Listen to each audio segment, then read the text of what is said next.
Alors, sur les colonnes de Sorbonne Université, vous trouverez un article où j'expliquais en 2019 que l'innovation en IA partirait d'Afrique. Pourquoi? Parce que d'abord, on a des talents qui sont vraiment up-to-date dans les domaines des mathématiques, qui est un domaine très important pour développer l'intelligence artificielle.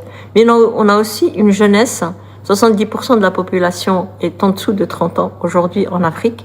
C'est pas un continent vieux, c'est un continent très très jeune avec beaucoup de jeunesse et une jeunesse qui est qui demande beaucoup à faire évoluer ses conditions. Donc il y a une volonté claire et nette de développer des solutions, de trouver les moyens d'améliorer ces conditions. Il faut savoir que toute transformation économique majeure commence avec la disponibilité de données de haute qualité et dans le cadre de l'Afrique, les données les plus importantes sont les données environnementales. Pourquoi? Parce que 60% de la population africaine sont des agriculteurs. L'Afrique représente 35% des réserves de ressources naturelles du monde et l'agriculture aujourd'hui est le poumon des économies africaines. Et comment on fait ça? Donc on utilise une combinaison de technologies satellitaires, donc des données des satellites de la NASA, combinées avec de l'intelligence artificielle et nous fournissons ces données à des entreprises qui construisent ensuite des solutions pour le peuple africain. Pendant que des millions de personnes se demandent si l'intelligence artificielle va leur voler leur emploi, une autre question, plus importante encore, se pose aujourd'hui en silence. Dans 5 ans, quelles compétences auront encore plus de valeur qu'aujourd'hui? En Afrique, cette question devient particulièrement urgente. Le continent possède une population active qui augmente extrêmement rapidement. D'ici 2030, l'Afrique subsaharienne devrait représenter environ la moitié des nouveaux entrants sur le marché mondial du travail. Et au même moment, une transformation technologique majeure est déjà en cours. L'intelligence artificielle commence à modifier la banque, l'agriculture, les centres d'appel, le commerce, l'éducation, la santé, la logistique, les administrations et même les petites entreprises. Mais attention! Il existe ici une erreur très répandue. Dire que l'intelligence artificielle va supprimer 22% des emplois africains serait faux. Ce n'est pas ce que disent les études. Une étude du Fonds monétaire international, publiée en juillet 2026, estime qu'en Afrique subsaharienne, environ 22% de l'emploi pourrait être affecté par l'intelligence artificielle. Et parmi l'ensemble des emplois, environ 13% présenteraient un risque significatif. Mais il faut bien comprendre la différence. Être affecté ne signifie pas nécessairement disparaître. Un métier peut être partiellement automatisé. Il peut être transformé. Certaines tâches peuvent être supprimées. D'autres peuvent devenir plus rapides. Et dans certains cas, l'intelligence artificielle peut même permettre à un travailleur de devenir beaucoup plus productif. C'est précisément là que se trouve le véritable sujet de cette vidéo. Nous n'allons pas simplement chercher à savoir si l'intelligence artificielle est bonne ou mauvaise. Cette question est trop simple. Nous allons plutôt chercher à comprendre 3 choses. Qui risque de perdre de la valeur? Qui peut, au contraire, en gagner? Et surtout, que pouvez-vous faire, dès maintenant, pour vous placer du bon côté de cette transformation? Car l'intelligence artificielle ne va pas seulement transformer les emplois. Elle va également transformer la valeur des compétences. Certaines compétences deviendront plus faciles à remplacer. D'autres deviendront beaucoup plus importantes. Et cette différence peut avoir un impact direct sur votre emploi, votre revenu et votre avenir professionnel. Alors, restez jusqu'à la fin. Car je vais vous présenter 6 compétences concrètes que vous pouvez commencer à développer dès aujourd'hui. 6 compétences qui pourraient devenir votre meilleure assurance professionnelle dans l'économie de l'intelligence artificielle.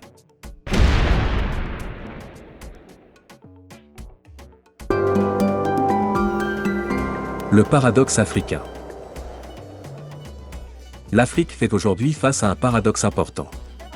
D'un côté, son exposition directe à l'intelligence artificielle reste encore plus faible que dans de nombreuses économies avancées. Pourquoi? Parce qu'une grande partie de l'emploi africain se trouve toujours dans l'agriculture, le commerce informel, les micro-entreprises et dans des activités qui ne sont pas encore totalement numérisées. À première vue, cela pourrait sembler rassurant. On pourrait penser que l'Afrique est davantage protégée contre l'automatisation. Mais cette conclusion serait dangereuse. Car être moins exposé à l'intelligence artificielle aujourd'hui peut également signifier être moins préparé à profiter de ces gains de productivité demain. Et c'est là que le véritable problème commence. Selon le Fonds monétaire international, avec les conditions actuelles de préparation, l'intelligence artificielle pourrait n'ajouter qu'environ 0,2% au PIB de l'Afrique subsaharienne au cours de la prochaine décennie. C'est relativement faible. Mais le potentiel pourrait être très différent si les conditions s'améliorent. Avec de meilleures infrastructures numériques. Avec une électricité plus fiable. Avec un accès à Internet plus abordable. Avec davantage de compétences numériques. Et avec des règles mieux adaptées. Le gain économique pourrait atteindre environ 4% sur la décennie. La différence est considérable. Autrement dit, le risque pour l'Afrique n'est pas seulement de voir certaines machines remplacer certaines tâches humaines. Il existe un autre risque, beaucoup moins visible.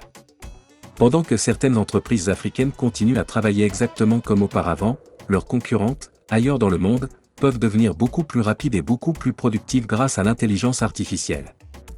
Prenons un exemple très simple. Imaginez deux petites entreprises qui vendent pratiquement les mêmes produits. La première continue à fonctionner exactement comme en 2020. Elle analyse ses ventes manuellement. Elle prépare ses offres manuellement.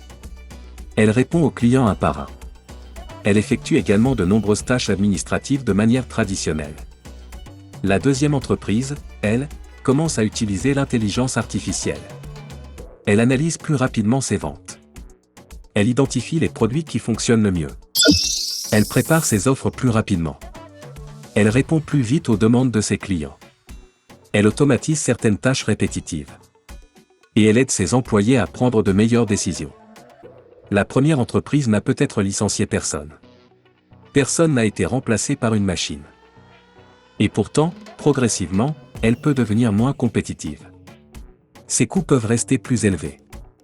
Ses réponses peuvent être plus lentes. Ses décisions peuvent être moins précises. Et ses clients peuvent progressivement se tourner vers l'entreprise la plus efficace. Voilà pourquoi l'intelligence artificielle n'est pas seulement une question d'emploi. C'est aussi une question de productivité. Et surtout, une question de valeur. C'est ici que la logique de Money Follow Value devient extrêmement importante. Le marché ne rémunère pas simplement le nombre d'heures que vous travaillez. Il ne rémunère pas uniquement vos efforts. Il rémunère surtout la valeur que vous êtes capable de créer. Il rémunère une compétence lorsqu'elle est utile. Il la rémunère davantage lorsqu'elle est rare. Et il lui donne encore plus de valeur lorsqu'elle permet de résoudre un problème important et qu'elle reste difficile à remplacer. Voilà pourquoi, face à l'intelligence artificielle, la question essentielle n'est pas seulement « Est-ce que mon emploi va disparaître ?» La véritable question est « Comment puis-je utiliser cette transformation pour devenir plus productif, plus utile et plus difficile à remplacer ?»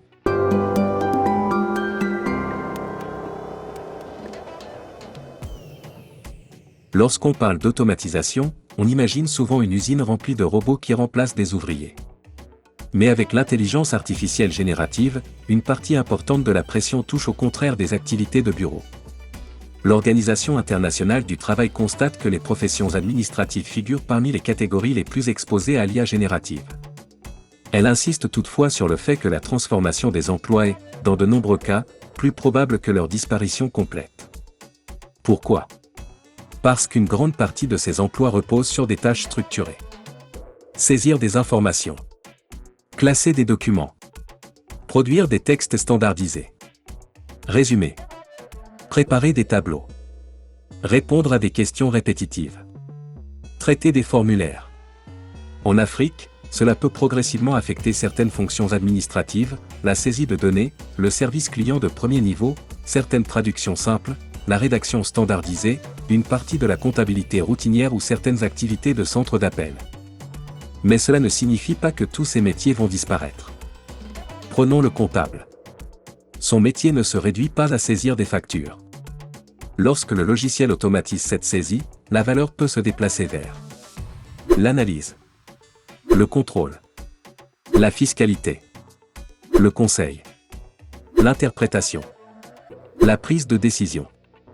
Même chose pour un assistant administratif. Si l'IA prépare un compte rendu en 30 secondes, la personne qui vend essentiellement sa capacité à produire ce compte rendu perd une partie de sa rareté. mais celle qui sait organiser une réunion, détecter un problème, coordonner plusieurs interlocuteurs, préparer une décision et utiliser l'IA pour économiser 2 heures de travail peut au contraire devenir plus productive. Le danger n'est donc pas toujours. Votre métier va disparaître. Le danger peut être plus subtil. La partie la plus simple de votre métier devient beaucoup moins rare. Et lorsqu'une compétence devient moins rare, sa valeur économique et le pouvoir de négociation de celui qui la possède peuvent diminuer. L'opportunité africaine. Regardons maintenant l'autre côté. Le FMI insiste sur un point particulièrement intéressant, en Afrique subsaharienne, les gains importants de l'IA pourraient apparaître non seulement dans les bureaux modernes, mais également dans les exploitations agricoles, les écoles, les cliniques, les petites entreprises et les administrations. Imaginez un agriculteur qui reçoit sur son téléphone des recommandations concernant la météo, une maladie végétale ou le meilleur moment pour semer. Imaginez une petite commerçante qui utilise un assistant numérique pour mieux suivre son stock et ses marges. Imaginez un infirmier utilisant un outil d'aide au triage. Un enseignant qui prépare des exercices adaptés au niveau d'un élève. Ou une petite entreprise capable de répondre en quelques minutes à un appel d'offres qui demandait auparavant plusieurs heures de préparation. Dans ces situations, l'intelligence artificielle ne remplace pas nécessairement le professionnel. Elle augmente sa capacité. Et cette distinction est capitale. Certaines technologies substituent le travail humain. D'autres le complètent. Dans de nombreux métiers africains, le potentiel le plus intéressant pourrait justement venir de cette complémentarité. L'Afrique a déjà connu un phénomène comparable avec le mobile money. Le continent n'a pas attendu que chaque village possède une agence bancaire traditionnelle pour développer de nouveaux services financiers. Il a utilisé un outil déjà largement disponible. Le téléphone mobile. L'intelligence artificielle pourrait suivre une logique similaire si ces applications deviennent suffisamment accessibles, peu coûteuses et réellement adaptées aux besoins locaux. Le FMI cite déjà des exemples dans l'agriculture, l'éducation, la santé et l'administration publique. Mais cette opportunité n'est pas automatique. Elle dépend de l'électricité, de la connectivité, des données, des compétences, et surtout de la capacité des entreprises et des travailleurs à modifier leur manière de travailler. Si ce type d'analyse vous aide à comprendre non seulement une technologie, mais surtout ses conséquences sur votre avenir professionnel, abonnez-vous à Selfa. Ici, notre objectif n'est pas de courir derrière chaque mode technologique. Notre objectif est de comprendre comment transformer les changements du monde en décisions utiles pour votre avenir. Ce que le marché africain nous dit déjà. Nous possédons déjà quelques signaux intéressants. Une étude de la Banque mondiale portant sur près de 5 millions d'offres d'emploi en ligne au Kenya, au Nigeria, en Afrique du Sud et en Ouganda entre 2020 et 2024 montre que près de la moitié des annonces demandaient au moins une compétence numérique. Les compétences numériques avancées, notamment programmation, analyse de données, SQL ou méthodologies agiles atteignaient environ 20% des offres en 2024. Les compétences spécifiquement liées à l'intelligence artificielle restent encore beaucoup plus rares. Moins de 0,6% des offres analysées. Mais elles progressent. Et voici un élément particulièrement intéressant. Les compétences dites transversales restent extrêmement présentes. La communication apparaissait dans plus de 35% des annonces étudiées. La résolution de problèmes, l'attention aux détails et le leadership se retrouvaient chacune autour de 15%. Cela nous dit quelque chose de fondamental. Le futur n'oppose probablement pas compétences techniques contre compétences humaines. Il récompense leur combinaison. Savoir utiliser une intelligence artificielle sans comprendre son métier peut produire une réponse très rapide, mais totalement fausse. Comprendre parfaitement son métier sans savoir utiliser les nouveaux outils peut rendre son travail inutilement lent. La valeur se déplace donc vers cette intersection. Expertise métier plus outils numériques plus jugement humain. Il faut néanmoins préciser une limite importante de cette étude. Les offres d'emploi en ligne représentent davantage les emplois formels, urbains et relativement qualifiés. Elles ne décrivent donc pas toute l'économie africaine, encore très largement informelle. La Banque mondiale le précise elle-même. Mais elle nous donne malgré tout un excellent indicateur de direction.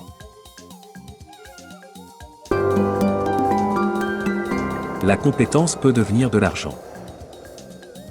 Voici maintenant une partie particulièrement intéressante pour tous ceux qui suivent Selfa avec un objectif très concret.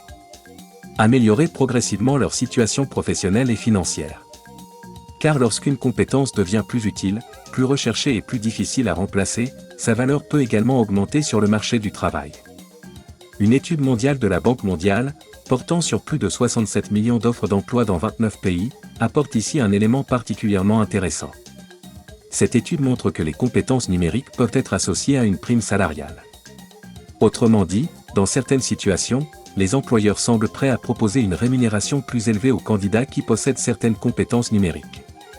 Dans les pays à revenus faibles ou intermédiaires étudiés, les offres demandant au moins une compétence numérique étaient associées, en moyenne, à une rémunération annoncée environ 7,5% supérieure. L'étude observe aussi des primes importantes pour certaines compétences liées à l'IA générative. Attention cependant, ce n'est pas une garantie de salaire. Et ce chiffre n'est pas spécifique à l'Afrique. Mais le mécanisme économique est extrêmement intéressant. Lorsque 3 conditions sont réunies. Une compétence améliore la productivité. Elle est recherchée. Et elle reste relativement rare. Sa valeur économique peut augmenter. Voilà pourquoi votre objectif ne devrait pas être simplement « Je dois apprendre l'IA ». C'est beaucoup trop vague.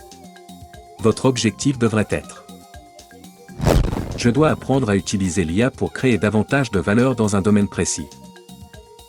Un avocat qui sait accélérer ses recherches tout en vérifiant les sources. Un commercial qui comprend mieux ses prospects.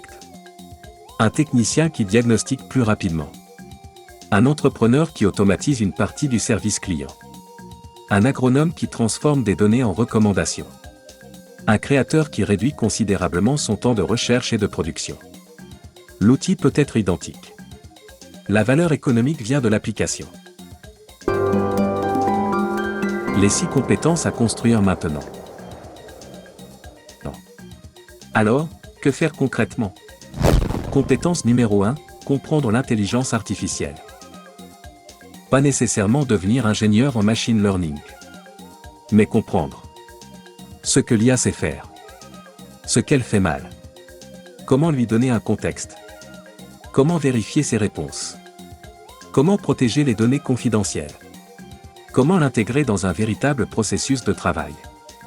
L'IA ne doit pas devenir votre cerveau. Elle doit devenir un outil dans votre système de travail. Compétence numéro 2, maîtriser les fondamentaux numériques et la donnée. Tableur. Analyse de données. Automatisation simple. Outils collaboratifs. Visualisation. Et, lorsque votre métier le justifie. SQL, programmation ou Python. Tout le monde n'a évidemment pas besoin de devenir développeur.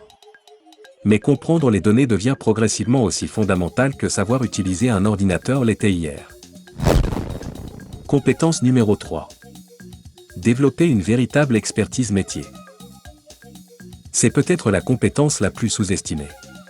Imaginez que demain tout le monde possède exactement le même assistant IA. Qu'est-ce qui vous distingue?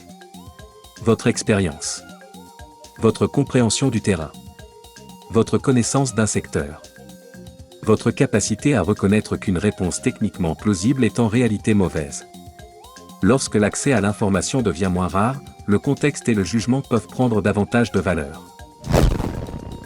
Compétence numéro 4, savoir résoudre un problème.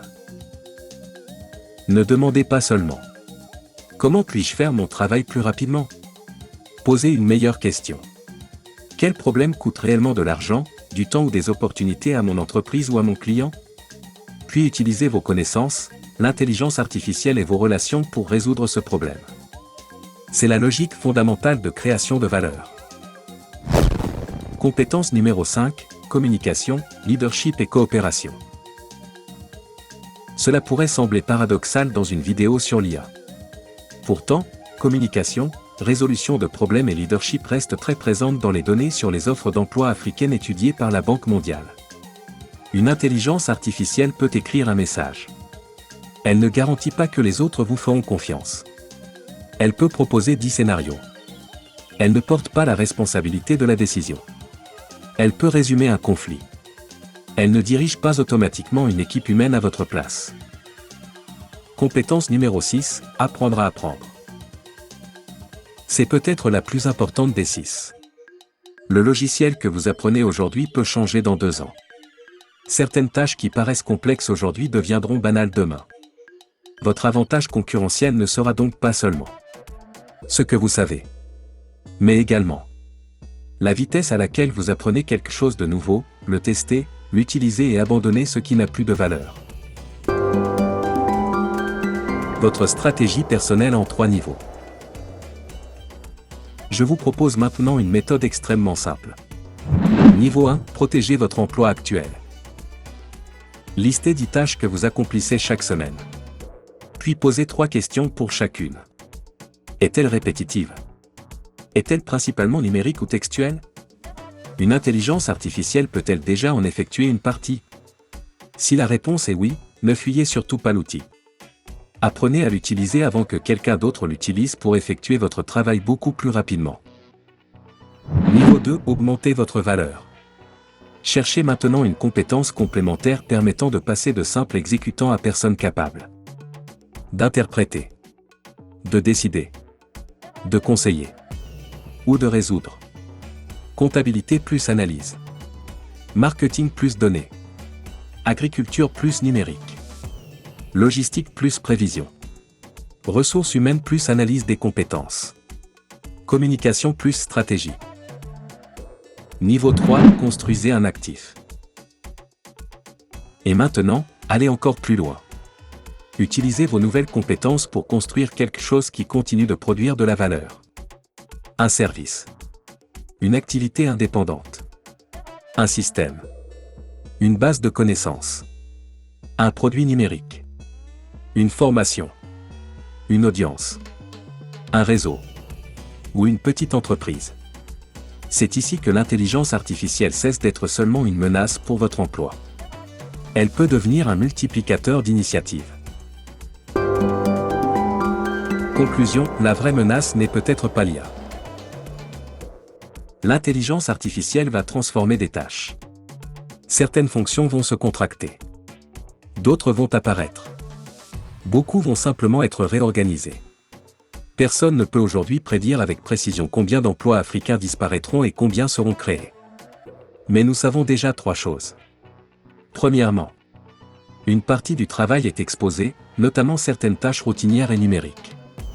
Deuxièmement, l'Afrique peut obtenir des gains importants dans l'agriculture, l'éducation, la santé, les petites entreprises et les services publics si elle progresse en infrastructures, connectivité et compétences. Troisièmement, pour un individu, la meilleure stratégie n'est probablement ni de nier l'IA, ni de croire qu'un simple cours de prompt engineering garantira son avenir. La meilleure stratégie consiste à construire une combinaison difficile à remplacer. Expertise plus numérique, plus IA, plus jugement, plus communication, plus résolution de problèmes. Parce qu'au bout du compte, money follow value. L'argent suit la valeur.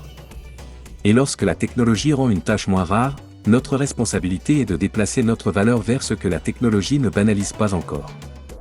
Alors je vous laisse avec une question. Si demain l'intelligence artificielle pouvait accomplir 30% des tâches de votre métier, que feriez-vous du temps ainsi libéré? Attendriez-vous que votre entreprise décide à votre place? Ou utiliseriez-vous ce temps pour apprendre, créer et devenir plus difficile à remplacer? Dites-moi dans les commentaires quel est votre métier et quelles tâches l'intelligence artificielle commence déjà à transformer autour de vous. Vos réponses pourront nous permettre de préparer une prochaine vidéo consacrée aux professions les plus directement concernées. Et si vous voulez continuer à analyser avec nous les transformations qui touchent le leadership, le travail, l'argent et l'avenir de l'Afrique, abonnez-vous à Selfa. Car l'avenir ne récompense pas seulement ceux qui travaillent dur. Il récompense de plus en plus ceux qui comprennent où se déplace la valeur. Nous vous remercions d'avoir regardé. Nous espérons que cette vidéo vous a apporté un éclairage précieux. N'oubliez pas de vous abonner à notre chaîne et d'activer la fonction de notification pour rester au courant de nos vidéos informatives.